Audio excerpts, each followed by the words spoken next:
De ki, o Allah təkdir. Allah möhtac deyildir. O nə doğub, nə doğulub. Onun bənzəri də yoxdur. Allah, ondan başqa ibadətə layiq olan məbud yoxdur. Əbədi yaşayandır. Bütün yaratdıqlarının qəyyumudur. Onun nə mürgü, nə də yuxu tutar. Göylərdə və yerdə nə varsa ona məxsusdur. Onun izni olmadan, onun yanında kim havadarlıq eləyə bilər? O məxluqatın gələcəyini və keçmişini bilir.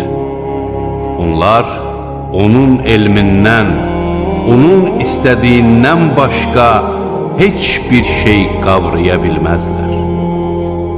Onun kürsüsü göyləri və yeri əhatə edir. Bunları qoruyub saxlamaq ona ağır gəlmir. O ucadır.